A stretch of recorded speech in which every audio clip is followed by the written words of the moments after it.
this is an iHeart podcast. Guaranteed human. Support for the show comes from Public, the investing platform for those who take it seriously. On Public, you can build a multi-asset portfolio of stocks, bonds, options, crypto, and now generated assets, which allow you to turn any idea into an investable index with AI. It all starts with your prompt. From renewable energy companies with high free cash flow to semiconductor suppliers growing revenue over 20% year over year, you can literally type any prompt and put the AI to work. It screens thousands of stocks, builds a one-of-a-kind index, and lets you backtest it against the S&P 500. Then you can invest in a few clicks. Generated assets are like ETFs with infinite possibilities, completely customizable and based on your thesis, not someone else's. Go to public.com/podcast and earn an uncapped 1% bonus when you transfer your portfolio. That's public.com/podcast. Paid for by Public Investing. Brokerage services by Open to the Public Investing Inc. Member FINRA and SIPC. Advisory services by Public Advisors LLC, SEC registered advisor. Generated assets is an interactive analysis tool. Output is for informational purposes only and is not an investment recommendation or advice. Complete disclosures available at public.com/disclosures. You're listening to a podcast, so you're doing something else too, like maybe scrolling home listings on Redfin, saving places you like without thinking you'll get them, because that's what house hunting has become. But Redfin isn't built for endless browsing. It's built to help you find and own a home. Redfin agents close twice as many deals as other agents, which means when you find a place you love, you've got a real shot at getting it. Redfin helps turn saved listings into real addresses. Get started at redfin.com. Own the dream.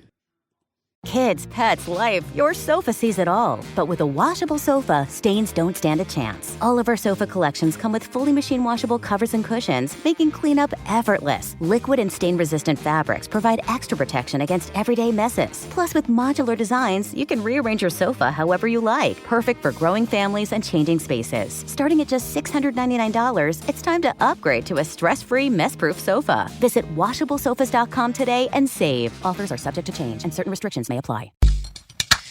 Hey everyone, welcome back to Behind the Bastards, and I have some bad news for you all kind of at the start of this episode.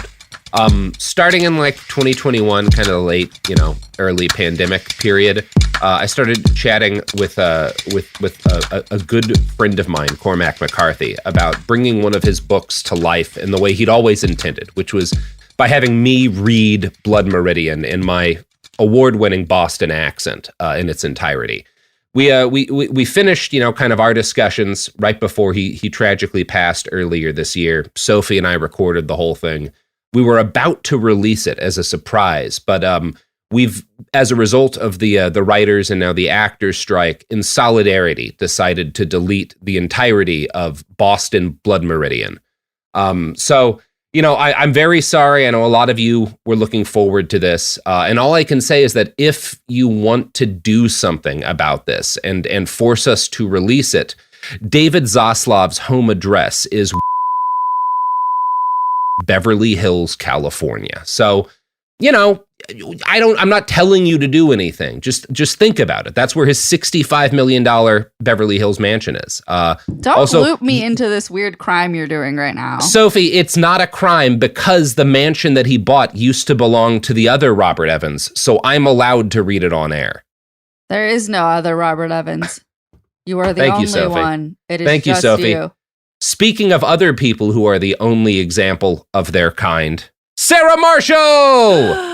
Hello. Actually, oh my God, it's true. We're both doppelgangers. We are both doppelgangers. It is interesting that we both have a famous person who utilized our name that is involved in Hollywood. It is, and it's also weird to be the real person, the non-Hollywood person. You are the real version, yeah. And yet, I'm the other one. I did not say that. I didn't say that. No. Every time I come across a copy of that movie at a red box, I kick it. So I'm doing my part. Solidarity. You are Sarah, really doing your part. That's all I ask for. Yeah, you are one of the most accomplished podcasters in the biz. A real I was going to give you a nickname based on a famous podcaster, but most of them are terrible people, actually. I'm a real marinara. Real Rogan. Yeah. No, you do some of the best podcasts in the business, and you also live in Portland, Oregon. How are you doing today? Yeah.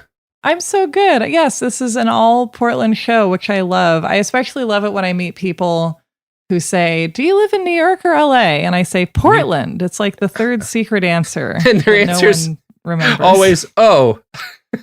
Yeah, it is. They say, oh, and then they say, and where are you from? And you say Portland, and they say, oh. See, that's different because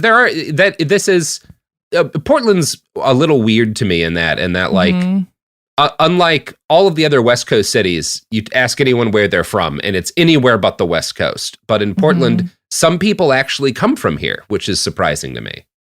It's a great city to stick around in. I feel like Pittsburgh is the same way. It's like, I don't know. And you have a really nice quality of life here, I think. I like it. I'm so happy you like it. It's thrilling. And I was just juicing a watermelon before we started because it is watermelon time. There are little signs for Hermiston melons up in our streets where you can go buy them from a truck. And it's watermelon time. I'm pretty happy. I had watermelon for lunch. Thank you so much.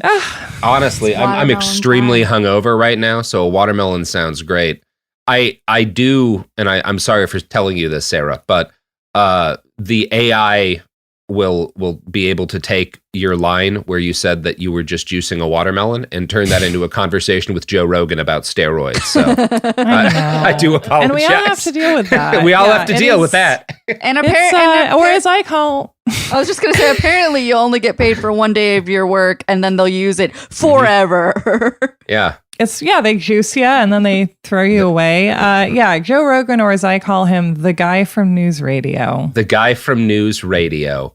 I love that. It's good because we all needed a shorthand that we could use to simultaneously refer to Joe Rogan and Andy Dick.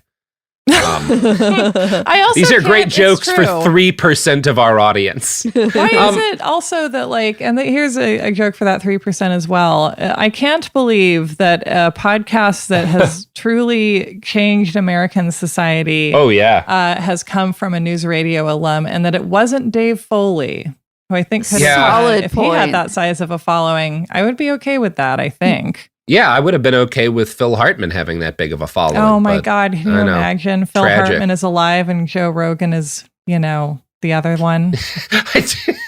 I was just going to say, wouldn't it be nice if Phil Hartman was alive? But yeah, that does really complete it, the wish. Speaking of tragedy, how do you feel about kidnapping, Sarah?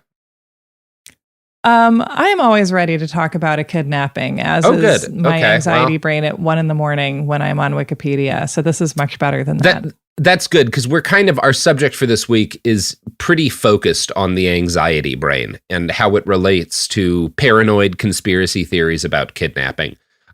Because it turns out that's a real problem. And we're going to start by talking about kind of the deadliest manifestation of that problem. On June 16th, 2023, Phoebe Howard Kopus, a 48-year-old woman from Tompkinsville, Kentucky, flew to El Paso, Texas to hang out with her boyfriend. Upon arrival, she got into an Uber driven by a 52-year-old man named Daniel Piedra Garcia. His niece later described him as a hardworking and funny guy who had an instinctive ability to lift other people up when he was in a bad mood. Piedras was the sole breadwinner for his family and had started driving for Uber after recovering from an injury at a previous job. He started driving Kopus to her boyfriend's place. She was not familiar with El Paso. She had been 1 or 2 times before, and she got spooked because she saw a sign for Juarez, Mexico, which convinced her, for some reason, that she was about to be kidnapped and trafficked across the border. Now, El Paso, if you've never been, is the sister city or sibling city or whatever to Juarez. They're effectively suburbs of each other, right? Like Juarez and El Paso are basically the same city with a border in between them. So seeing signs for Juarez while you're in El Paso, not a weird experience. But Kopus, they're all over the place because it's constant near it. Yeah, because it's right there. It's a very pretty city. It's a great city. We'll talk about that. But Kopus gets freaked out, so she pulls a handgun from her purse and she shoots Piedra in the head from behind. The vehicle, which was not particularly close to any of the entrances to Mexico, not that that really matters, but she's going to make claims about this, slid to a stop and impacted a freeway barrier. Kopus texted a picture to her boyfriend, and then she called 911. Now, this story, when it happened, because she kills him, goes viral for several reasons. Obviously, it's at the intersection of a bunch of salient issues in U.S. politics. You've got immigration, you've got the border, you've got gun control, you've got racism. But it's also a story that could kind of be briskly described as part of the now expansive Karen Goes Crazy genre, right? Where you've got like a woman who reacts in some sort of aggressive or violent way because, of shit that people would could kind of like sum up in that way. When the story broke on Twitter, before much was known about it, many of the posts that I saw just kind of casually assumed that Kopis was a white suburban woman, because that was the picture of the person who would do something like this that most jived with their pre-existing assumptions. And kind of the, again, assumption was that she was probably a strong right-winger who had imbibed a lot of racist propaganda about the border. Now, as I'm going to talk about, we don't have super clear information about like what sort of info ecosystem she existed in. But Kopis is a Black woman. And from what I can get about her socioeconomic status, she seems to have been kind of broadly middle class. You know, she's a grandmother. There was not anything, I found her social media, and there was nothing in it that would make you think. She was not posting about guns. She was not posting paranoid conspiracies about the border or about any of this stuff. Like, it was like a weirdly normal thing, like social media profile. How from old everything. is she? 48. Okay. So, someone who had a kid and young and became a grandma pretty young. But, there was nothing in it that like set off. I do this all the time, right? Like I used to for a living when, mass shootings and stuff would be done, scrape shit on the people who had committed the shooting to talk, like try to figure out like what had been going on with them prior to making that decision. And Kopis, there's nothing I would consider a warning sign in her publicly available information. The most recently updated post on her Facebook before killing Piedras was a profile pic from February 17th. And in general, most of the activity on her Facebook was just like occasionally updating her portrait. What updates she did post were all super normal. There's an update from March of 2022 that's just a video of her dancing with her grandkid with the text, "Tatum's birthday dance. He loves dancing with his Gigi. Love him." And it's one of those, because I got to this, I don't know, maybe a day or two after the shooting, the comments on there it's this weird thing that you get with the internet where like somebody does something terrible and then people find their anodyne social media posts and start like commenting on it. So the first couple of comments on this year-old post are like family member being like, "Oh, it's so cute. You and the kid are so cute." And then it becomes like a bunch of weirdos posting like, "Your family member is a murderer. Like, fuck this lady. She killed somebody." Which is like, yeah, I mean, she did kill somebody. And I broadly agree. Yeah, fuck her. Because that's bad. You shouldn't shoot people in the back of the head. It's so true. You're always saying that. I'm always saying that.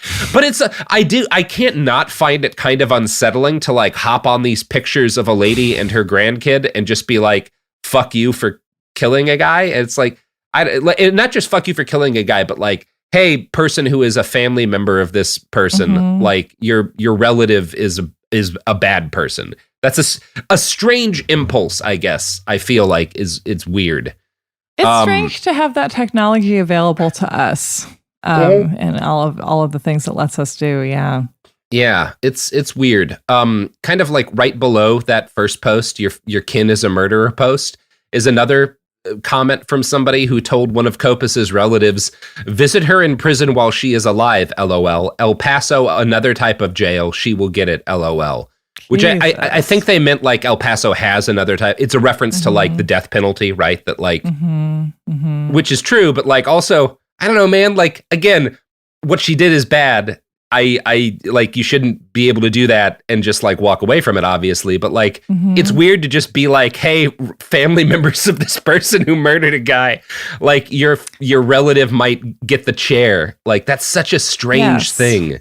And the ease of being able to do that without leaving your house is very dangerous.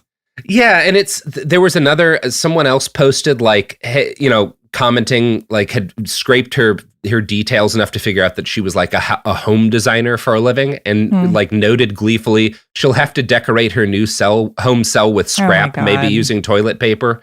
The gleeful prison fantasies are just never sit right? No matter what somebody did, it's just like, okay, calm down. Because like using prison as a way of fantasizing about revenge reveals the whole thing being what it is.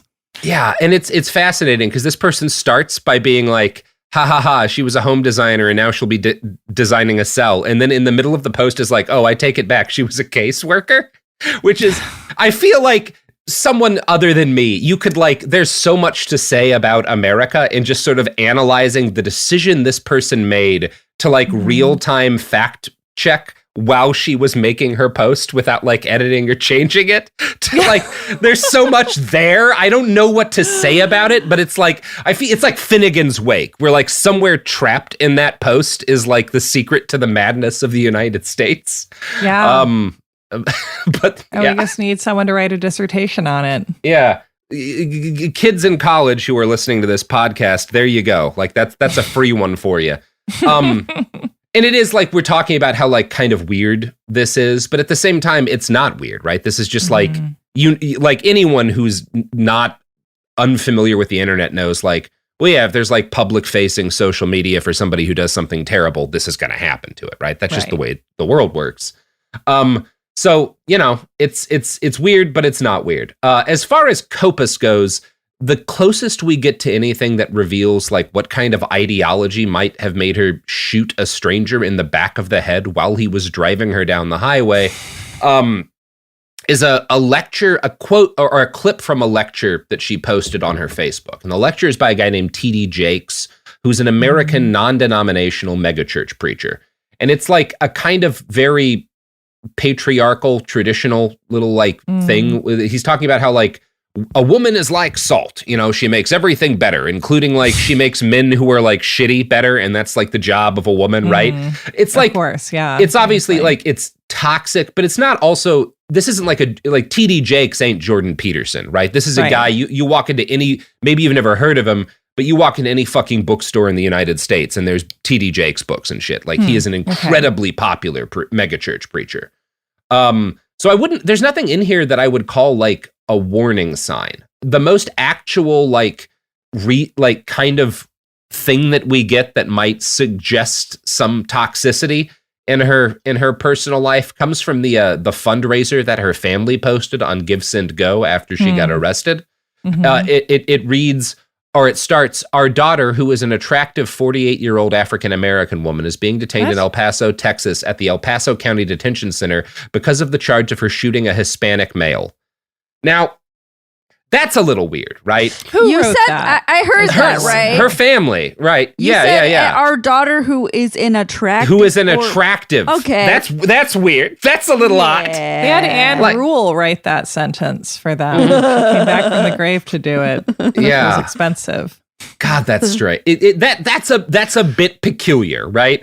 Now, yes. The post goes on to claim, and there's no evidence for this, that she asked the driver to stop numerous times and he refused to stop, and then he engaged the child locks, which is why she decided to shoot him.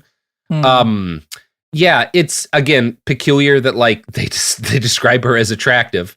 What we can say safely, given the known facts of the case, is that Phoebe Kopus was a pretty normal-seeming person from the outside who it's probably accurate to say had a distinctly irrational fear of being kidnapped. And that fear was exacerbated by her proximity to Mexico. Kopus has spoken out since her arrest through her lawyer to claim that she demanded Piedras pull over and let her out, and that he told her he was taking her to a fair in Juarez.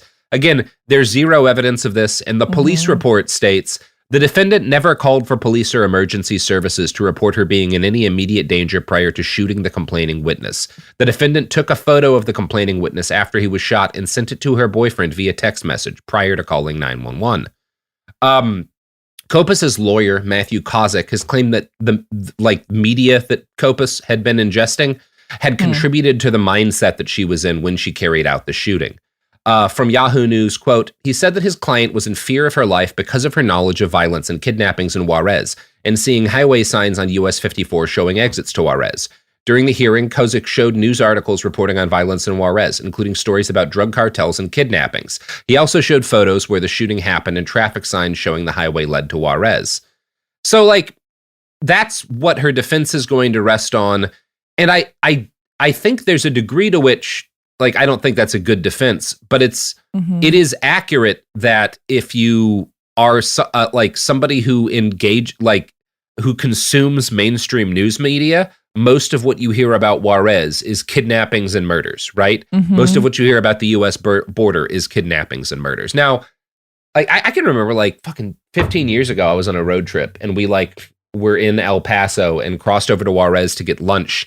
And when we came back, the Border Patrol guy was so suspicious of us that he, like, stripped our car down, like, took every, like almost to, like, the fucking metal. Because he was like, nobody stops in Juarez for lunch. It's the most dangerous city on earth. And it's like, man, like, yeah, if you're fucking doing weirdo, like, if you're doing certain things, it's dangerous. But, like, it's also a place just a lot of people live. You can go get lunch in Juarez. The cartels aren't coming for you there, you know? Like, but it is, like, that's just how people think about the city, which is peculiar to me. But I started kind of looking into the media surrounding kidnappings in the United States, because it was one of those things. I felt like there had to be something peculiar there that, like, would set someone like Phoebe Kopus off. Like, there had to be, even if we don't have, you know, kind of evidence from her info diet.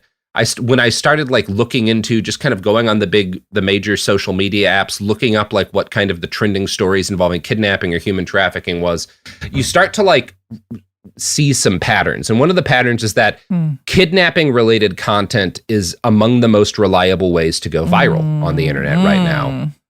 If you start looking for TikToks using kidnapping, using human trafficking, you'll see a bunch that have multiple million views. And if particularly one of the things that keyed me in is, like, I would see some weirdo who would do something like take a clip from a made-for-TV movie about a kid getting kidnapped and then, like, put an AI voiceover over it to be talking about, like, here's, you know, how kidnappings happen. And that video would have, like, 4 million views, and everything else in their channel would be like 10, 20,000, right? So it's like, oh, this is, like, a reliable way to get follows and to get views, is, like, putting kidnapping shit out there. AI voice that they use in, like, movie summary accounts and also stuff like that, where it's like, the girl is walking down the street. The man girl grabs her by the wrist. Yeah. You've seen exactly the ones I'm talking about. So I started looking into this, and it kept getting weirder and weirder. So one TikTok that I found in my research was from the account TV Moments, which has 244,000 followers and 14.3 million likes. It mostly posts clips from news stories with on-screen text summaries, stuff like triple homicide suspect appears in court with the text heartbreaking story in red above it, or titles like child abducted from Berkeley home, American kidnapped walking dog in Mexico. And this video that I'm about to show, or Sophie's about to show you, which was posted April 2nd, uses a clip from News Nation, which is a news network that is kind of like a mild conservative bent. And here's how it sounds. A $40,000 reward is being offered to help find an American woman who went missing in Mexico. This new reward comes 4 months after that she was snatched into a van in broad daylight. And now her family in California is calling for authorities to finally bring her home. News Nation correspondent Jorge Ventura joining us live in El Paso tonight. Jorge, we're learning that this was a targeted attack. Yeah, that's right, Natasha. We have new images of an American woman, Monica De Leon Barbara, showing her alleged kidnapping in Mexico in November of last year. The FBI says she was walking her dog from the gym, and that this kidnapping is most likely targeted. She was actually walking in the Jalisco state in Mexico. The FBI is asking for the public's help in finding her. They're offering up to $40,000 for information leading up to her recovery. Now, FBI investigators believe that her attack was targeted, and we're still waiting for more information on that. So you listen to that, and it's clear this is, again, it's like a targeted abduction, but the actual, like, media, like, everything that's, like, written in text on the clip, everything in the titling of the clip is just an American was kidnapped in Mexico.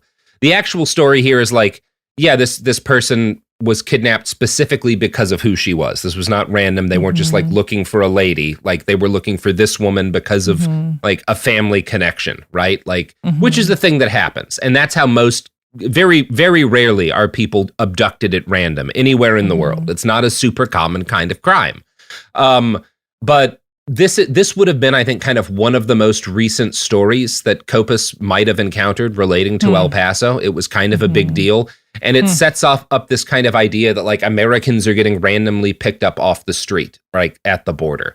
Obviously, the reality is that El Paso in particular is one of the safest cities in the United States. It's the fourth safest large city in the U.S. It has extremely low rates of violence and property crime. But that's not what people think when they hear about it, because of the reliability of like content that involves kidnapping in the border going viral. Every aspect of this story is tied in with the fact that for more than a century, the United States has been engaged in a kind of perpetual moral panic over our border with Mexico. And it's one of those things that like, this is, people have been kind of like broadly positive about some of the ways that the right has performed poorly at the ballot box in the last couple of elections. But one area in which their conservative propaganda in particular has been undoubtedly successful is at creating a sense of fear in behalf of the majority of this country about the border. An NPR poll from last year showed that more than half of Americans perceived that there was an invasion going on at the southern border. Support for immigrants has broadly declined over the last 4 to 6 years. And it's again, all of this is kind of playing it. It's kind of cooking into the stew of whatever was going on in this woman's head when she decided to shoot that guy. The fact that Texas recently made permitless concealed carry legal also certainly played a role. And there's something else that I suspect might have contributed, which is that for the last 8 years or so, false stories have been spreading with increasing regularity about random people being targeted by kidnappers or robbers. These primarily spread today on TikTok and Facebook. That's where most of this stuff comes from. But also, this kind of brand of content has been going on and been spreading in this country since well before the birth of the internet. You might remember, Sarah, because you and I are both olds, like the stories about like hook-handed killers in the backseat of cars, right? Like, did you hear that as a kid? You ever hear that those tales about like people waiting in the seats of cars?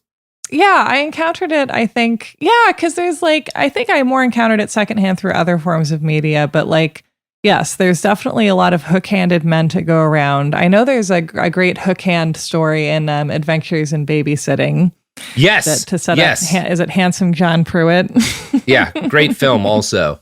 And it's one of those things like, I can remember, I'm sure that like, particularly just because of aspects of our culture, young women get like more of these kind of warning stories. You should always be aware people might be there to abduct you. But like when I did my when I went to like driving school to like get my license, one of the things they taught us was that anytime you're going back to your car, you should check underneath it to see if someone's there. Like that was just like a thing in driving school. Like there might be people waiting under your car to attack you. How many confirmed cases do we have of this that aren't Cape Fear? I have not come across a single one. So yeah, it's just Cape Fear.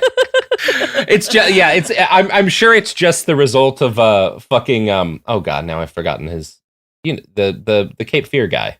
Oh yeah, Max Cady. It's Stephen King. Yeah. Well, I was going to say Stephen King. It's just like Stephen King funding all of the driving schools in this country. Like, no, you have to warn people. The Miko Hughes, the Miko Hughes Drivers Exam Pavilion. Yeah, and there's also I mean, there's so many of these, but one I remember making the rounds when I was in high school was like, women should not wear overalls or long ponytails or braids, because if you have a long ponytail, Sophie, you're fucked, by the way. And so am I. I have a long ponytail and you have a long braid. That's why I shaved my head. Stop me from, I'm not going to get kidnapped now. Yeah. Yeah, because if the kidnappers, it's like when you go to the pumpkin patch to get a pumpkin, they want a handle. Yeah. And it's like, if you don't give them a braid to grab onto, you'll be safe. That's and it's like, I'm fucked. That's the only. And also, it's like, what a that's weird my only superstition. hairstyle, Sarah. I'm so screwed. It's amazing you've made it this far, honestly. Agree. Well, for more than just that reason, but yes. It's very funny because, like, again, I think probably the majority of times when people get advice like this, it is like women being warned about the dangers of the world. I have also, especially when my beard was longer, I would just like, you know, I'm at like a gun range or something, and some guy's like, you know, if you don't shave that, you know, in a fight, somebody will like pull that to control you. Then get control. And I'm like, man, how many fights are you getting in? Like, how often are you scrapping with dudes? Like, that is like, I've been in more fights than most people just because like I'm a public person who gets assaulted on the street sometimes, and I don't get in enough fights to be concerned about my beard getting pulled. Like, that's not a... You can't let it control your beard length. Then the fascists win. Yeah, then the fucking Nazis have won. It's so, like, this kind of, like... of the beard. It's this interesting mix of like true crime brain and tactical brain that have like created something. And again, I think this is relating to the murder that Copa's carried out. But like these two things cooking together to this, like you have to always be on, like, be ready for danger. Yes. And also being ready for danger means being perpetually armed and prepared to do violence. Yeah, it's cool. Yeah, it's when good stuff. When I was a kid, there was this story that went around at a different middle school than mine that somebody had been kidnapped, and it was really scary, but they were okay. That was a lie. That didn't happen. But everybody wasn't it exciting? But everybody knew about it, and then into early adulthood, I brought it up to somebody, and they were like, "That was literally just them trying to scare the shit out of everybody to not talk to strangers." It's like, yeah, cool. Wow. Well, what a great misinformation campaign. Love that for us. It is great, Sarah. And we're going to talk more about kind of the prehistory of America's paranoia of getting Americans' paranoia over getting kidnapped by strangers. But when it comes to the modern kind of kidnapping panic that I think played into this murder that is sort of continuing to sweep through social media right now, I can trace the origins of it back to 2015, which is when rumors started spreading on social media, namely Facebook, that car thieves had cooked up a new tactic for like getting people, right? Text from one relevant story reads, "Car thieves are always trying to find new schemes for getting into your car to steal your valuables. You may have heard reports of tech devices used to enter your car, but some thieves are using a less intricate method. There have been a rash of robberies using, of all things, a penny or a nickel. How are they using a coin to enter your car? Basically the idea is that like if you see a penny or a nickel in like slid into the door handle of your car, it's like evidence that a car thief is trying to like break in, right? And people are so bored, aren't they? They're bored and they're dumb as fuck, Sarah. Like, it's so fucking.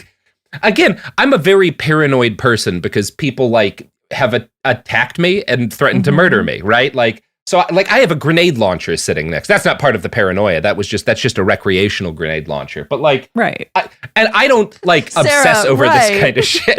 Like, because it's stupid. Because like the initial version of this is that like thieves were, you know, if there was a coin in the door of your car, it meant that a thief was trying to disable your remote locking systems. This does not really work, right? Like you can't actually disable a car's remote locking system like realistically this with a way. Penny. Yeah. Yeah, there were a couple of cars a while ago that had like a specific sort of problem that allowed something similar to this to work, but it was never like a widespread thing. And because it like, I don't know, because that was such a silly thing, the theory, I don't know, conspiracy theory isn't what, I don't know what to call these things. But so it starts off with like, this is evidence that someone has tried to get into your car. And then it evolves to, instead of they're sticking pennies or whatever in your car to disable the locks, it's a way to mark which vehicles have goodies so that they can steal from them later. And like, why not just do it now? Why not just break in now? Again, I had my car broken into not all that long ago this was in San Francisco, but like a bunch of shit jacked from it. Cause if you park with anything in a car in San Francisco and walk away, your car will be broken into within seconds. But it's also like nobody's like marking your car for later. They see shit, they break a window, they grab it, right? Like that's the way No, everyone has a master plan. Everyone is Moriarty out there. Yeah, there's like fucking rings of people marking. And it's also like, if you actually think logically about it, well, then are they marking it and like following it home to get your fucking purse? Like, right? What? They're why? You to be shopping all day. Mm-hmm. None of it makes any sense. And Snopes looked into all of these kind of because there's a number of variations, and they found no evidence that like this was like people sticking pennies into car doors was a factor in any sort of crime. They talked to like service departments at dealerships who were like, yeah, locks don't work that way. They talked to police departments who were like, we've never heard, of any sort of tactics like this being spread among car burglars.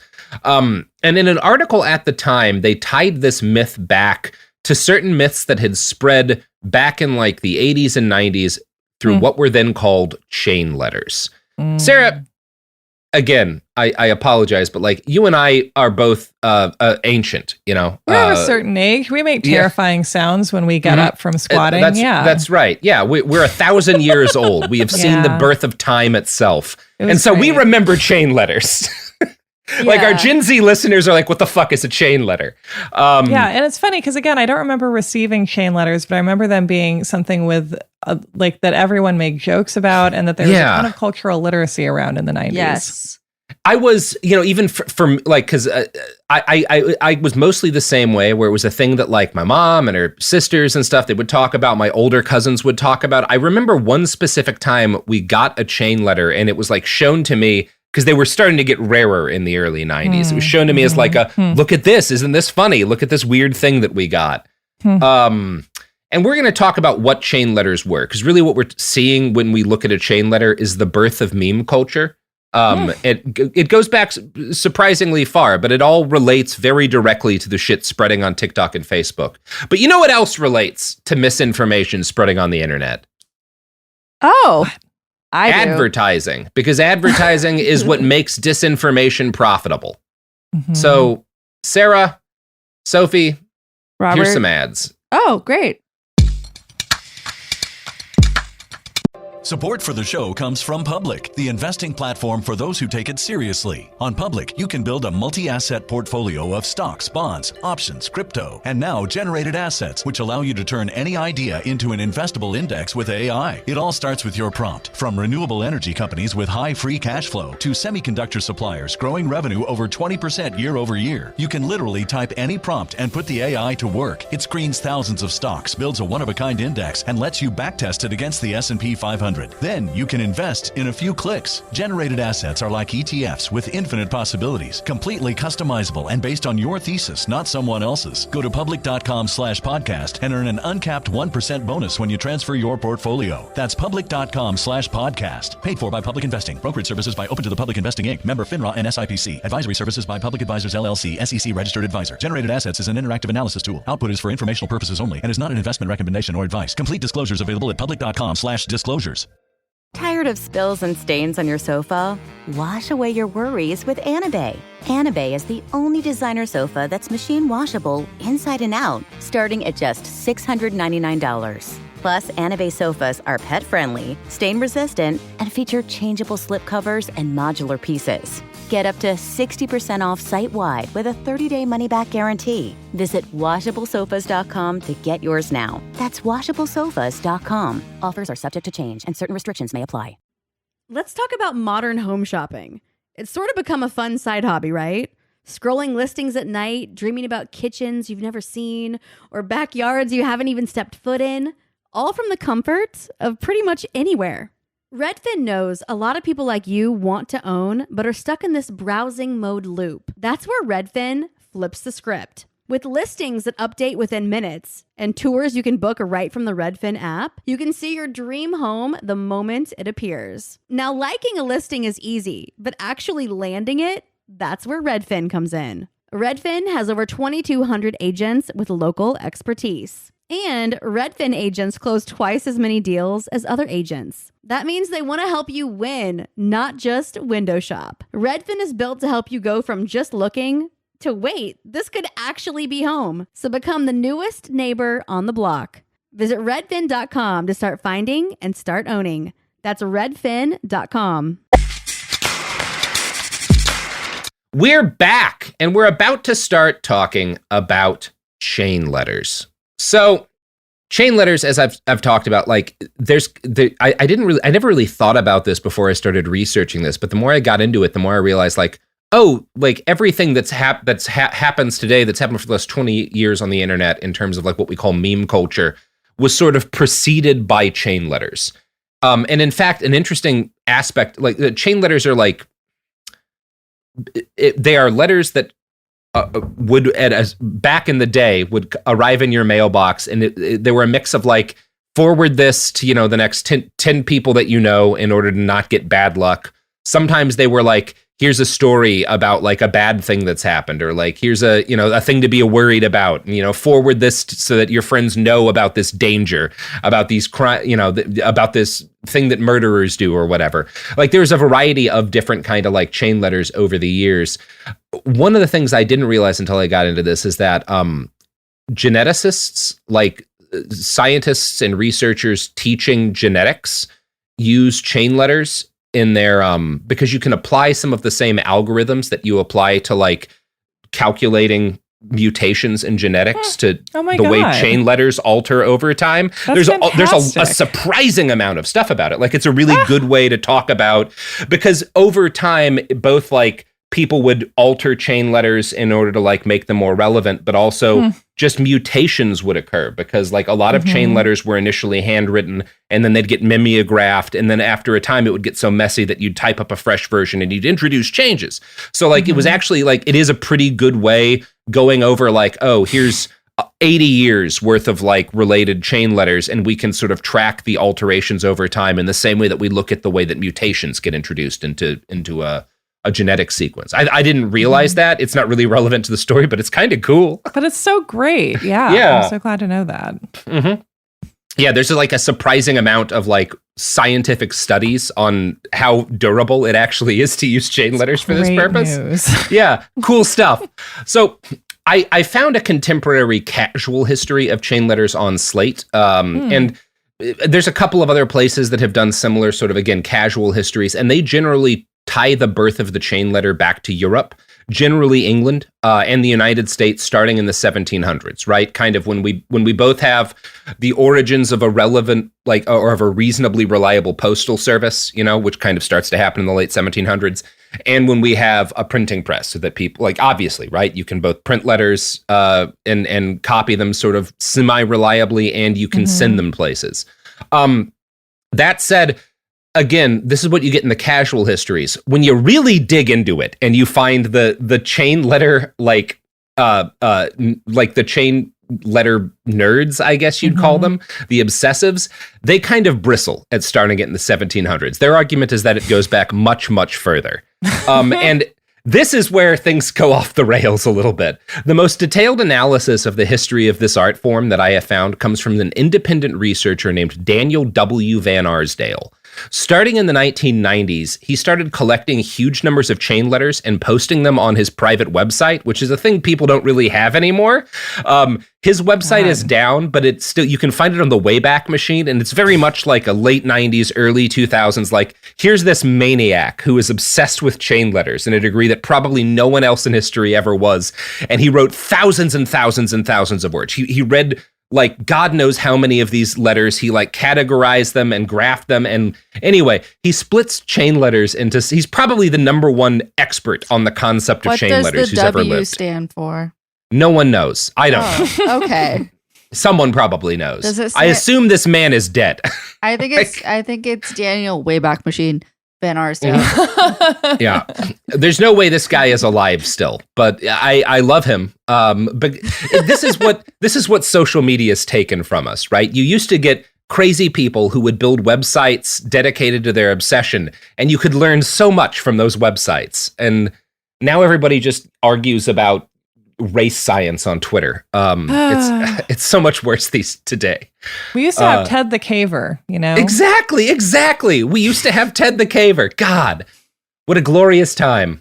So Our buddy Van Arsdale in his Maniac website splits chain letters into several broad categories. One category is what he calls letters from heaven.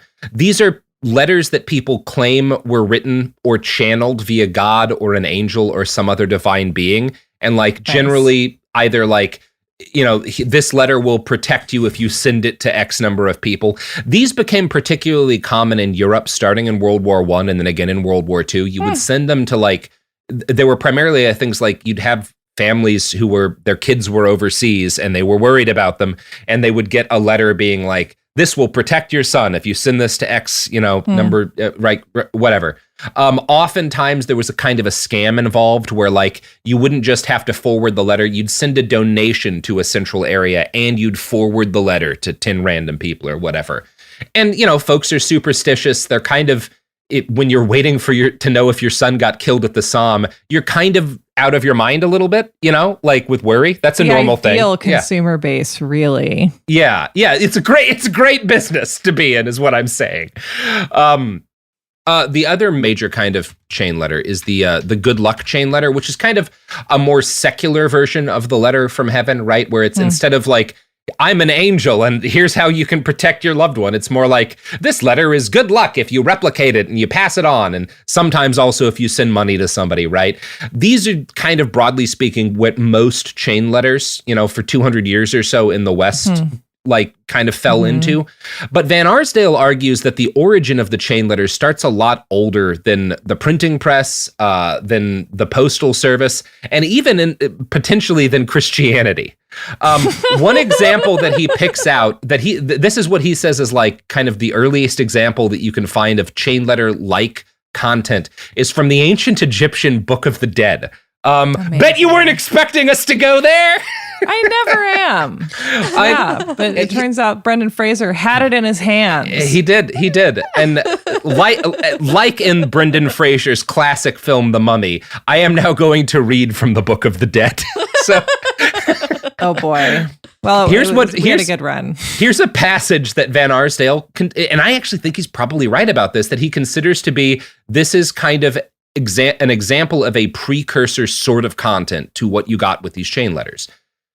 The man who shall make a picture of the things which are to the north of the hidden house of the twat shall find it of great benefit to him both in heaven and on earth. And he who knows it shall be among the spirits near Ra. And he who recites the words of Isis and Ser shall repulse Apep and Amentet. And he shall have a place on the boat of Ra, both in heaven and upon the earth. The man who knows not this picture shall never be able to repulse the serpent Nehra-Ra.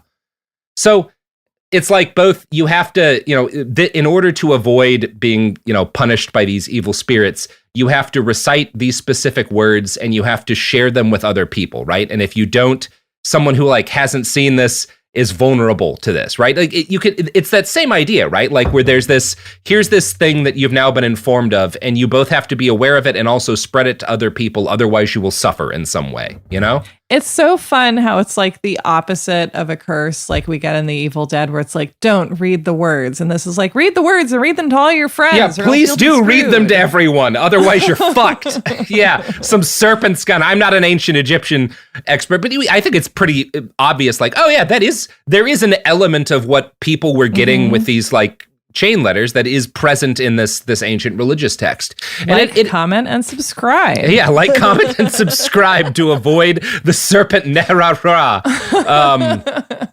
So Van Arsdale likewise notes that some early Buddhist sutras promise good luck or spiritual benefits for reproducing specific pieces of text. Quote, and this is from Van Arsdale's website, the world's oldest example of printing are dharani, or magical incantations, printed in Japan between 764 and 770, during the reign of the Empress Shotoku. A total of over 1 million copies of 4 different dharani are from the Great Dharani Sutra of the Spotless and Pure Light, were printed to be placed in 1 million pagodas built at the command of Shotoku. In this sutra, it is stated that if a person were to build several million small pagodas and place copies of dharani in them, that person's life would be lengthened, evil karma would be expunged, and rebels or enemies would be vanquished. So again, back in the day, you had to be emperor to like indulge in chain letter culture. Like today you can just send a bunch of letters to your friends and family, or, you could in the 80s when people sent letters. But back in 770, you had to be the emperor, so you could build 1 million pagodas to put the message in. Otherwise, you're going to get killed by rebels. I would love to see an influencer do that today. The million pagoda challenge. You have to. Mr. Beast needs to make 1 million pagodas, or he's going to get murdered. Yeah, and back in so these dharani, this is again a very early printing process. They would have been printed using copper plates. And it's likely that prior to the advent of kind of traditional printing presses, this sutra would have been among, if not the most widely produced piece of text in history. Many of these small pagodas and this didn't just happen in Japan, there were kind of variants of this all throughout Asia where basically if you're the king, you want to make a bunch of pagodas with a specific message in them in order to avoid bad luck befalling you, right? Incredible. Again, that's not that different from a chain letter, really. No. It's more labor intensive. Yeah, it's much more labor intensive, although it is other people's labor, right? There you go. I also find it interesting that, again, a lot of modern chain letters were stuff if you spread this, you won't get fired, you won't lose your job, or you'll get a raise at work or something. Whereas with emperors, it's if you spread this, it is saying you won't lose your job, but it's rebels won't overthrow you and murder you. The stakes have decreased a little bit. The stakes have decreased slightly. I was not expecting that. Yeah. The commonality here, though, is that it's kind of relying on the paranoia and fear of a comfortable person generally, that they will become less comfortable, if so they don't follow these instructions. Yeah. And there's a degree of this is everyone's always, especially and this is a thing that we can talk about what wealth does and doesn't do, but the way in which the super rich act and the paranoia that is kind of ever present in their lives is proof that when you're one of the people who hits God's great roulette wheel and winds up with millions and millions of dollars, you're still always worried that something is going to take it from you. And likewise, just everyone feels that way, right? If precarity is an inherent aspect of humanity, right? Even if you're not in a precarious situation, just the fear that my kid could die overseas in the war, or I could get cancer or whatever. Life is random and that's scary. And all of these things, the kind of commonality between all of these things and chain letters is it offers you sort of a feeling of protection from the inherent randomness of life. Right. Yeah. The first recognizable chain letters started to spread from the 1500s on across Europe. It actually does go back further than the casual slate histories of chain letters seem to say. And there were basically Ponzi schemes, right? You would be asked to pay money to whoever's name was on top of the list in order to avoid bad luck. And then you would erase the name on the letter, usually the handwritten letter that you'd received, and then add your own name to the list and send it on to other people. And honestly, that's how cryptocurrency pretty much works, right? This is again, these are not we keep inventing fancier ways to do the same thing over and over again. Well, to be fair, when you reskin an old scam, people really get into it. Yeah, it always works. Anyway, what else isn't a long and successful scam? Capitalism? Advertising, capitalism, whatever. Here you go. Man, I hope it's a Reagan coin ad. So do I.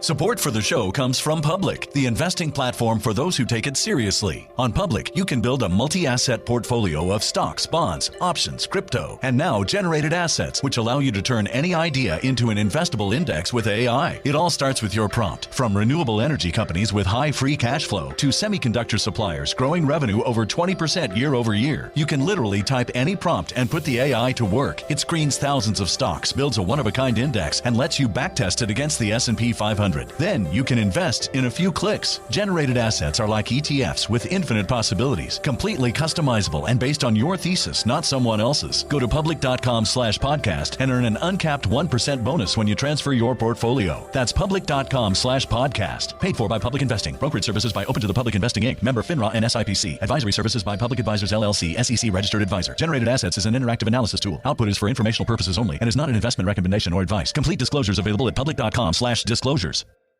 Tired of spills and stains on your sofa? Wash away your worries with Anabay. Anabay is the only machine washable sofa inside and out, where designer quality meets budget-friendly prices. That's right, sofas start at just $699. Enjoy a no-risk experience with pet-friendly, stain-resistant, and changeable slip covers made with performance fabric. Experience cloud-like comfort with high-resilience foam that's hypoallergenic and never needs fluffing. The sturdy steel frame ensures longevity, and the modular pieces can be rearranged anytime. Shop WashableSofas.com for up to 60% off site-wide, backed by a 30-day satisfaction guarantee. If you're not absolutely in love, send it back for a full refund. No return shipping or restocking fees. Every penny back. Upgrade now at WashableSofas.com. Offers are subject to change, and certain restrictions may apply. Let's talk about modern home shopping. It's sort of become a fun side hobby, right? Scrolling listings at night, dreaming about kitchens you've never seen, or backyards you haven't even stepped foot in, all from the comfort of pretty much anywhere. Redfin knows a lot of people like you want to own, but are stuck in this browsing mode loop. That's where Redfin flips the script. With listings that update within minutes and tours you can book right from the Redfin app, you can see your dream home the moment it appears. Now, liking a listing is easy, but actually landing it, that's where Redfin comes in. Redfin has over 2,200 agents with local expertise. And Redfin agents close twice as many deals as other agents. That means they want to help you win, not just window shop. Redfin is built to help you go from just looking to wait, this could actually be home. So become the newest neighbor on the block. Visit redfin.com to start finding and start owning. That's redfin.com. Oh, we are back. Good times. Sarah, do you have any Great crypto? oldies. You a big crypto fan? I have zero crypto. My deal with new ideas is to wait them out for 20 years. Yeah. Until the storm has passed, and that really serves me well. Yeah, I took kind of a mixed version of it where I didn't get any cryptocurrency, but I do have a full back tattoo of the Bitcoin logo. I have a back tattoo of a Bored Ape, so you know. Oh yeah, you have famously been in on the ground floor of the Bored Ape Yacht Club. Yeah, definitely, they're doing well these days. I will tell you though, speaking of new scams, and I have not really confessed this before. I did back in the Goop days, fall of 2016. We're all a little nuts. I bought a jade egg and I used it. And wow. I liked it. And then I read about how because they have a hole drilled in them and are porous, they can give you, horrible bacterial infections or whatever. And then I stopped using it. Yeah. Yeah. This is why, I have some friends who are into sounding, which is a thing if you have a penis where you like put a long and rigid rod into your penis. But they all use like titanium rods and stuff, right? Or glass, stuff that's non-porous, which does what make is that sense. Meant to do, though? Yeah, look, I'm not into sounding personally. It's a thing. Like people can look that up at home for themselves, but it apparently feels take good. An afternoon. Oh, okay. Yeah. I would not guess that felt good, but what do I know? I was really thinking when you said that word that you like lay your penis on a drum that someone is playing, but that's more what I would do if I. That you were taking the sound part very literally, huh? That's interesting. It's fascinating, actually.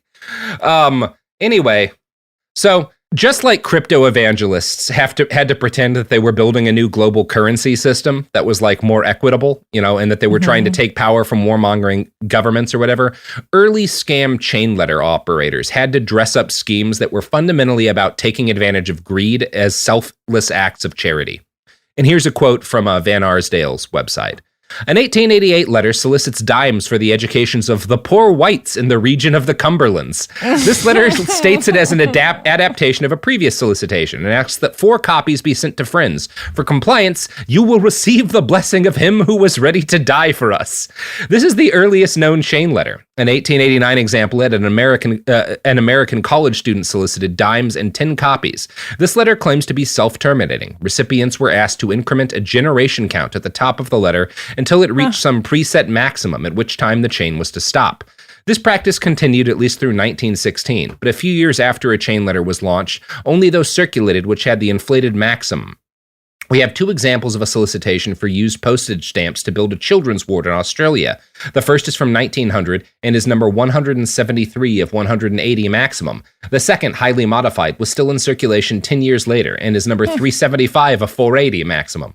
Right? So you see what people are doing where they're saying like, this isn't a scam. You know, we'll terminate this at a certain point when the money has been raised. And there was this understanding that if you made it feel like you were closer to the end of the chain letters circulation, that would get more people to respond. So everyone would just lie and like pretend like you were, you know, it doesn't matter if you're 173 of 180 or 375 of 480, but that's just the way they decided human beings work, right? I mean, NPR does that in the pledge drive, and it seems to work for them as well. Yeah. Again, all of these are examples of like long stay, like just this is just how humans be, you know? Right. Yeah. I bought the grenade launcher in my room because I was worried they were going to run out of these grenade launchers. You know, it's an old police one. You can see them in riot videos. Get it at a Mount from the 70s. Prospect police auction. I did. It's funny. This is unrelated, but because a grenade launcher is not legally a firearm or any other kind of weapon, they just FedEx them right to your door. It's like buying a wig or whatever, right? Like it's completely uncontrolled. You got to get the grenade launcher account for these ads. I mean, what could be more convenient? I would very happily sell grenade launchers on this show. Nobody commits crimes with grenade launchers. You know, they're purely it's not really tools an of the state. impulsive weapon to use. It would seem right. You can't take one with you into an Uber. That's right. That's right. Yeah. So anyway, this is my free ad for grenade launchers. Early chain letters were made by people who often legitimately wanted to spread a religious message. Other examples of the art form seem to have been local kind of citizen journalism almost, right? In an era where newspapers weren't super common, people being like, hey, here's this problem, you know, like we have poor whites in the Cumberlands. Let's raise money for them or whatever. Oh my goodness. But once the telegram and reliable postal service started to enable the mass transmission of these letters for the first time, things very quickly got out of hand and they became purely vehicles of like separating folks from their money. And this happened in the US and Britain before basically anywhere else. In London, a popular kind of chain letter was called the peripatetic contribution box. And it was a mix of all these kinds of impulses. The basic idea was that each person who received the letter would send a dime to the originator and make 3 copies of the letter asking friends to do the same thing. One of these letters was sent by the Bishop of Bedford in 1888 to raise money for a destitute women's home during the Jack the Ripper slayings. And so it's this kind of thing where like, women are being murdered. This is the first famous crime spree, right? This is the first mass media crime spree, right? The first crime spree that like newspapers and like the early news media have like adopted and are covering. And so he's like hitching in order to try to raise money for a women's shelter. He's basically hitching onto the fame of the Jack the Ripper slayings and help making like you can contribute positively to stopping these murders if you donate money. And it works. Like this is the first example of that I've ever found of that kind of tactic working. It went so viral that the bishop was receiving 16,000 letters a week. Like he couldn't deal with the mass of that's a lot today, right? Like if you're getting like Mr. Beast couldn't pull that off, you know? Bishop Beast. Yeah, Bishop Beast. And it's like, from what I haven't found any evidence that this guy was a scammer. He was just like, oh, people are concerned about poor women in London because of these murders. I will use that concern to try to like fund a women's shelter. And it just worked. And because it works so well, scammers see opportunity. They're like, wait a second, all these people are sending dimes to this bishop ass motherfucker because to like raise money for this. What if we send copycat letters claiming to be the bishop, but with a different address? Perhaps we can get some of those sweet, sweet dimes. And so like an unknown number of people make money off of this, but also just as an accident, other bishops in towns that have similar names start receiving coins because like people are dumb, right? Like, wild You're supposed shit. to go to the Artful Dodger. Yeah. It's quite fun. Across the pond, American conmen and fundraisers alike also paid attention to what was happening. They see this go down in London and are like, well, shit, this seems like we can make a lot of money. Here's a quote from an article that in Slate that I was talking about earlier. During the 1890s, chain letter fundraising proliferated for everything from a bike path in Michigan to a consumptive railroad telegrapher. By July 1898, the New York World was pre-printing chain letter forms to fundraise for a memorial for Spanish-American war soldiers. Do not break the chain, which will result in honoring the memory of the men who sacrificed their lives, it chided. Upon seeing what the World's proprietor had wrought, his rivals at the New York Sun were blunt in their assessment. Pulitzer is insane. Yeah, they had good reason to scoff. Earlier that year, a 17-year-old Red Cross volunteer in Long Island, Natalie Schenck, had contrived a chain to provide ice for troops in Cuba, causing 3,500 letters at a time to pour into the tiny post office of Babylon, New York. We did not consider what patriotic Americans are capable of, the girl's mother fretted to the press. Yeah, this is a common thing with chain letters, people starting them, especially in the era where they weren't always con men. Some people would start them to try to raise money for causes. It's always this well, now suddenly we have created a massive logistical problem for our town and the postal service and don't know what to do. This is 19 and dot, right? Nobody can handle 3,500 letters. It's like a Buster Keaton movie too, the poor mail clerk trying to keep up. Yeah, we have destroyed our town's ability to be connected to the world because of this. As I mentioned earlier, chain letters made a huge comeback in World War I, both because of superstitious families who would do kind of anything in order to feel like they were protecting their kid, and for stranger reasons. Pro-German Americans used chain letters to raise money for the war effort, and this was eventually, the New York Times attacked this as a plot to clog the U.S. mail. Sometimes you'll see people report that there was a German scheme to clog the mail. For what I've come across, I'm not sure if there was actually a plot, or it's just that anytime one of these went viral, it caused a logistical problem. It was like a bomb going off in the post office. By 1899, this had all become enough of a problem that the U.S. Postal Service had declared dime chain letters a violation of lottery laws, and they started regulating shit, right? Where they're like, this is a lottery, you're running an illegal lottery, and you have to stop. We can't handle this. But what of the soldiers and their ice? But what of the soldiers and their ice? The boys in Cuba. Look, if you want to support our brave troops in Cuba running that torture prison, send $50 to me and Sophie. Sophie, what's our home address? Do we have a P.O. box yet for people to send us money for the boys in Cuba? It's 1852. We're never telling you. Oh, well, okay. I guess Ron DeSantis won't get his ice as he does a war crime. As he does a war crime. It's tragic. So 1899, the Postal Service is like, this shit has to stop. We cannot handle all of the fucking dime cons you people are running. And so con artists got around this by sending letters by hand, dropping letters in mailboxes and saying, don't send this through the Postal Service. It won't work. The magic, you won't get the good luck. You need to send the dime and drop it off at this location. And this actually worked better than you'd think. One chain letter factory, because this obviously, as with breaking into cars and shit, became the purview of organized crime, right? Because it's much more efficient in the capitalist sense if you have an organization that's putting out chain letters and reaping money. One chain letter factory in Toledo, Ohio had 125 full-time employees making these things when it was shut down by the feds, by the mail cops. Terrible job. Being a mail cop? Or being a chain letter writer. Also being a chain letter writer. I mean, were they writing them by hand? Did they have little typewriters? Mm-hmm. Yeah, I think it was typewriter. I think it would have been type. Although I think some of them they did do by hand, just because that was the thing that worked best. Might have been. Now, as I've gone over this history, you've probably noticed that the history of chain letters. This seems pretty familiar as people who have grown up on the internet, right? There's all of these things are spreading in a kind of a similar way to how disinformation and shit and cons spread on the internet. right? You start with questionably accurate stories of disasters and tragedies around the world. Then you move to a call to action, either to like try to get money for something or to spread various beliefs about the world.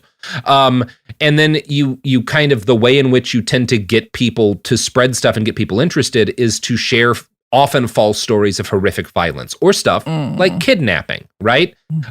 Shit that people are inherently drawn to. And as a result of this, kind of the earliest sort of chain letter meme that is kind of directly in the chain of evolution to the stuff that we've been started this episode talking about are chain letters that would warn recipients about knife-wielding murderers hiding in the back seats of cars to murder and abduct women. These started to spread in the 80s and 90s. And once email became a thing, one of the first things that would spread through email were copies of this specific chain letter. And I'm going to read one early modern example of this letter.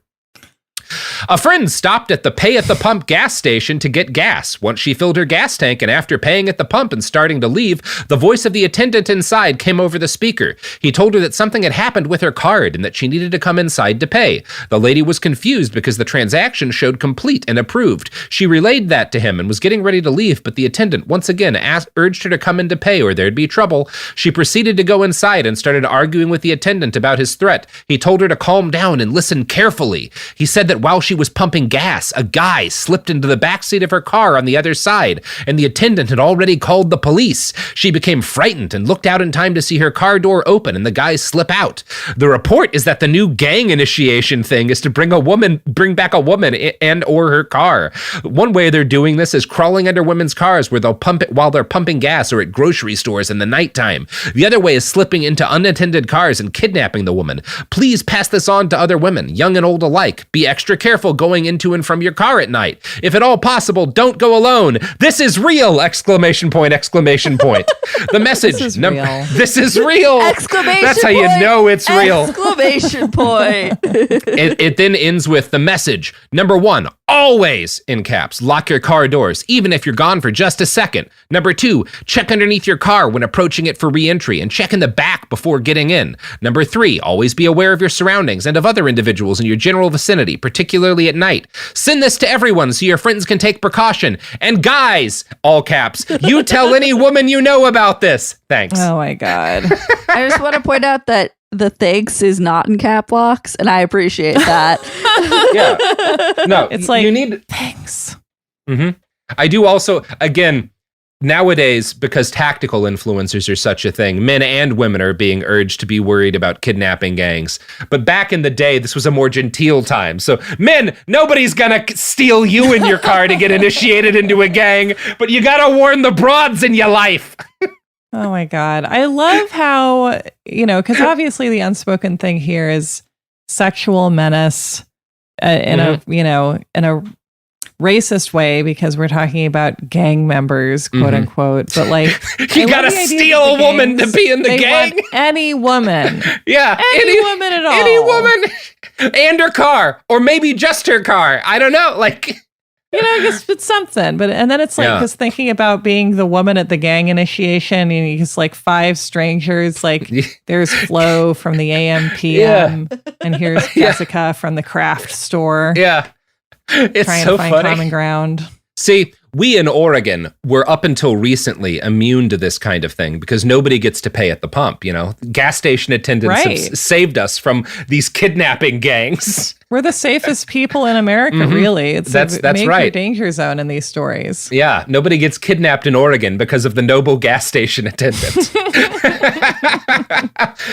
So the internet had 2 initial impacts on how chain letter content spread. The first was that it allows a geometric expansion, obviously, in the number of people you can reach with a letter, right? There's just no comparison.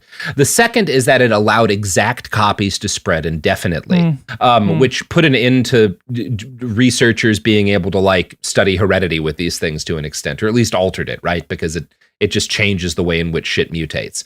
For a while in the 1990s, it seemed as if the internet might lead to a stagnation for this kind of message, but social media provided impetus for a new generation of sender to make slight adjustments on existing messages in order to build online followings or take advantage of rubes. We see this in pieces of this in QAnon and Pizzagate, the way conspiracy theories snowball over time due to the participation of huge numbers of people. And this brings me back to today's bullshit conspiracy theories about kidnapping. God knows how many iterations we've seen at this point, but the most pernicious family of myths all focus around the idea that kidnappers stage some sort of item in a victim's car. Sometimes the idea is that this is being done to mark them. Other times it's that when the person stops to remove the item, a shirt that's been left on the hood of their car or a piece of cheese in one version of it, criminals will leap out of a nearby vehicle to grab them, right? They're trying to distract you. You got to always be ready. Keep a hand on your gun at all times, If you see a shirt on your car, just start shooting. Yeah. Shoot first, eat cheese later, the American way. That's what I always say.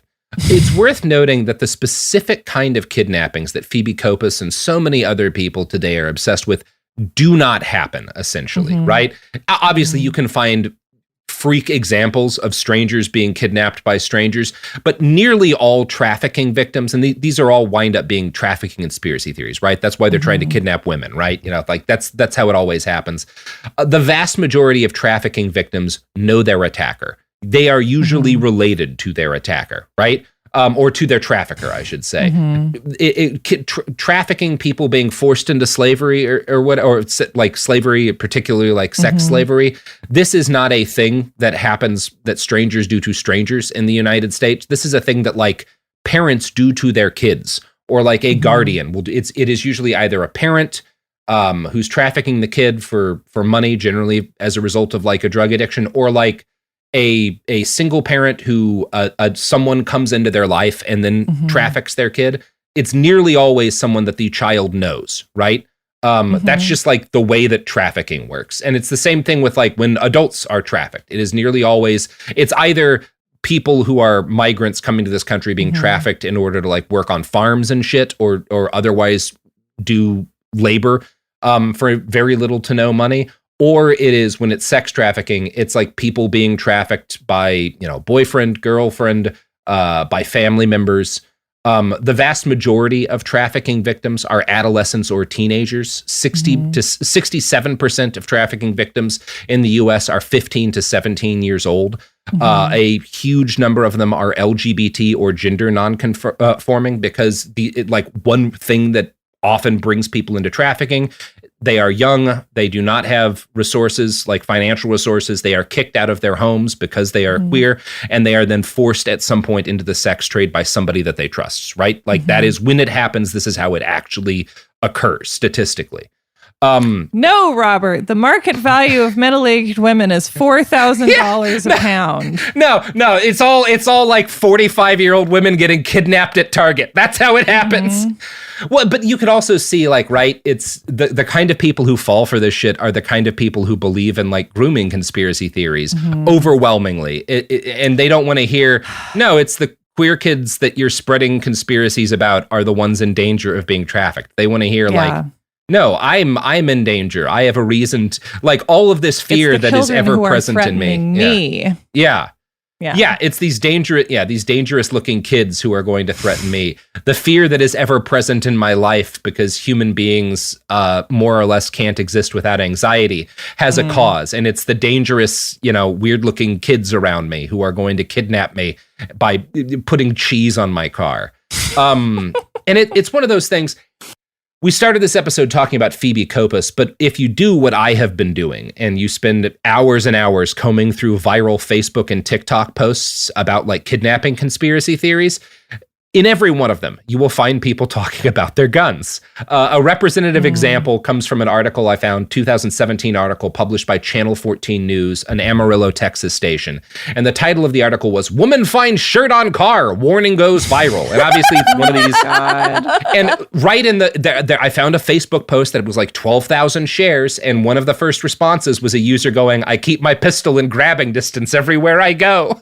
Like, no, people are not getting trafficked this way. What is the shirt going to do to you aside from remind you of your dead lover, Jake Gyllenhaal? Yeah, the idea again is that like you put these kidnapping gangs are putting shirts, and then you'll take your hand off your gun to go take the shirt off your car, and that's when they jump out and get you. You know, that is the thing about the like so mystery stupid object rumors, right? Is that it's like you'll in the split second you're distracted, which you can't afford to lose, they'll snatch you.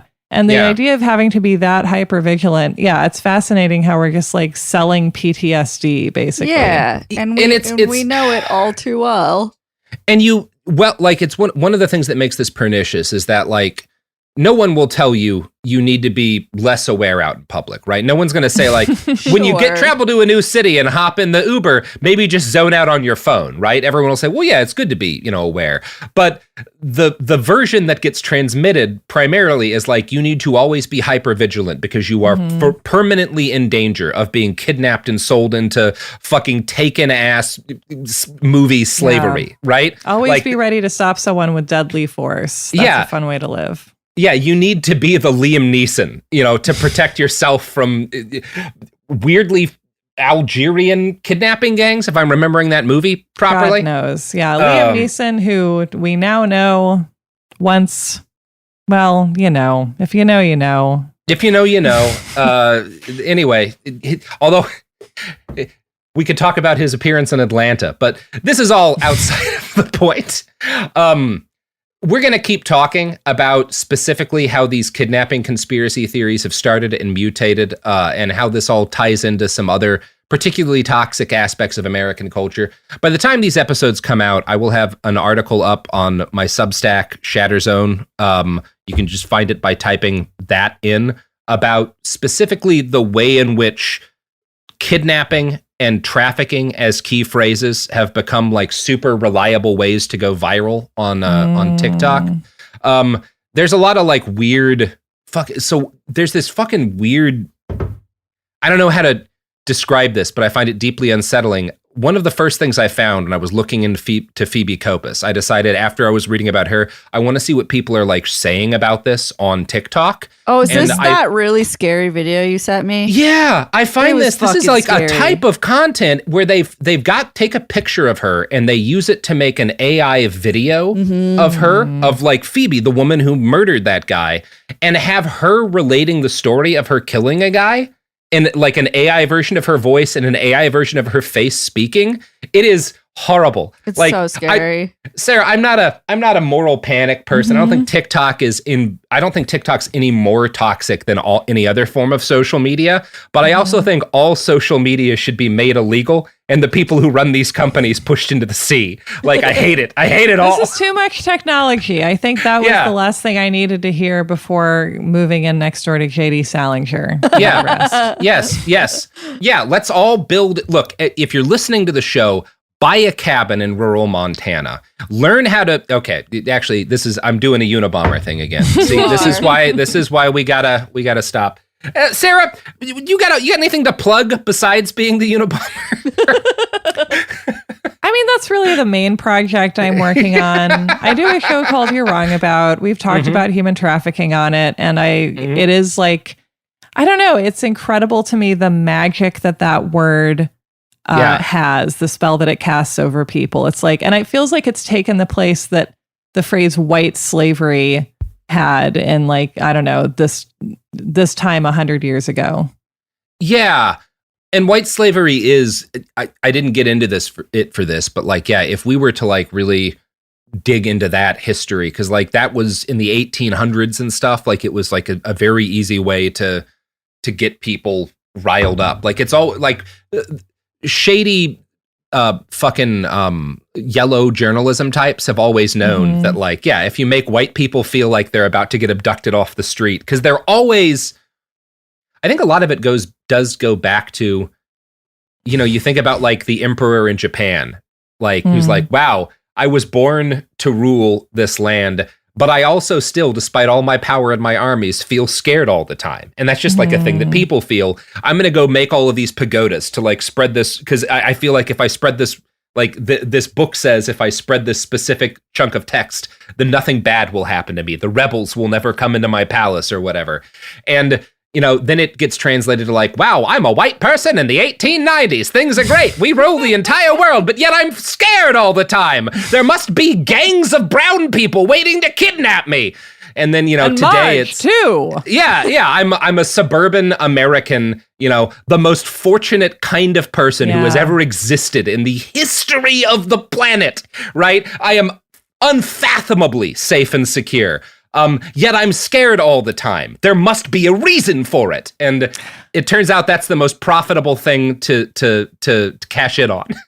I have not thought of it this way before, but I love your summary that like people just feel scared because that's what we are and that's what we are. We feel right. And of course we are. Like we were born to be scared. It's how we've survived this long to the extent that we have, to just be like overly prone to freaking out. But then it's like, once you're in a place of relative prosperity and safety, right, it becomes like a vestigial, or like there's things to feel scared about, interpersonally, whatever you're doing with your life. But like that, this is also why we have like our great summer movies where it's like you're living a normal life and then you have to fight a dinosaur or a magic truck or whatever else Steven Spielberg has thought up for us. Mm-hmm.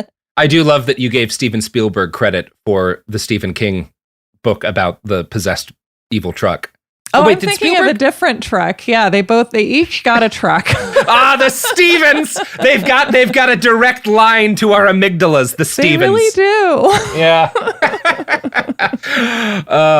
Good stuff. I mean, I feel like, again, for every like powerful impulse in human beings, there's like the good version of tweaking it and the evil version. The evil version is obviously spreading conspiracy theories about kidnapping. The good version is being Stephen King and just doing mountains of cocaine and writing novels that people love. And some of which you don't remember, evidently. I was thinking about this recently with regards to the Satanic Panic, which, as you know, I think about a lot, and how it feels like one of the aspects of the Satanic Panic is that if you have a religion that forbids you horror media, you can't watch horror movies, you can't consume scary stuff except, if you just can't have horror fiction, then like it's going to show up in your religion. It's going to show up in chick tracts and sermons and your beliefs about what's actually happening because it has to come up somewhere. Yeah, this is why like the horror movie, like people who are actually into horror, right, tend to be like the healthiest folks because they found an outlet for that. Yeah, I love horror, and it certainly makes me much healthier than I would be otherwise. This is why John Carpenter is the ideal person, right? Like there you go, perfect man. That's why Sophie and I are seeing The Wicker Man later today. Yes. Absolutely. Paragons of health. Yeah, paragons of health. And you can be a paragon of health if you listen to Sarah Marshall's podcast, You're Wrong About. It's true, you will be. You will be. That will solve your problem. And then make 10 people listen to it. All of the fear that is ever present in your life, it'll go away the instant you start listening to Sarah's podcast. So true. Check that out. Another way you can make the ever-present feeling of anxiety that is really just the death motive in your life never leaving you is by subscribing to, Sophie, what is our thing called where people don't get ads? You can subscribe to Cooler Zone Media, our ad-free subscription channel. Exclusively on Apple Podcasts, Android version coming very soon. Yeah, everyone who gives us however many dollars a month that costs, your son won't die at the Somme. You know, that's the only way to protect him. If you've got a son, those German machine guns are aiming at him, right? This is the only way to save him. And if give us $3. Yeah. Do not let her eat that cheese. And warn her about that the shirt. Car cheese. That's the episode. All right, that's part one. Behind the Bastards is a production of Cool Zone Media. For more from Cool Zone Media, visit our website, coolzonemedia.com, or check us out on the iHeartRadio app, Apple Podcasts, or wherever you get your podcasts. Tired of spills and stains on your sofa? Wash away your worries with Anabay. Anabay is the only machine washable sofa inside and out, where designer quality meets budget-friendly prices. That's right, sofas start at just $699. Enjoy a no-risk experience with pet-friendly, stain-resistant, and changeable slip covers made with performance fabric. Experience cloud-like comfort with high-resilience foam that's hypoallergenic and never needs fluffing. The sturdy steel frame ensures longevity, and the modular pieces can be rearranged anytime. Shop WashableSofas.com for up to 60% off site-wide, backed by a 30-day satisfaction guarantee. If you're not absolutely in love, send it back for a full refund. No return shipping or restocking fees. Every penny back. Upgrade now at WashableSofas.com. Offers are subject to change, and certain restrictions may apply. There's a difference between liking a house and actually getting it. Redfin is built to make up that difference and close the gap between finding and owning the home for you. Redfin agents close twice as many deals as other agents. So when you find a home you love, you're not a step behind when it comes to making an offer. That means less watching great homes disappear and more focus on the one you'll call home. Redfin helps turn saved listings into real addresses. Get started at redfin.com. Own the dream. This is Angela Yee from Way Up with Angela Yee. Y'all, Black Girl Vitamins is completely changing the wellness game for us. You know our bodies don't move the same as we get older, and health becomes even more important. BGV, Black Girl Vitamins, is giving us all the supplements we need to stay healthy. I've seen hundreds of ladies online raving about their tasteless collagen powder that made their joint pain practically disappear. I had to try it myself, and y'all, it is the truth. If your body needs help bouncing back, go ahead and check their products out on blackgirlvitamins.co and get 20% off using code Angela Yee. This is an iHeart podcast. Guaranteed human.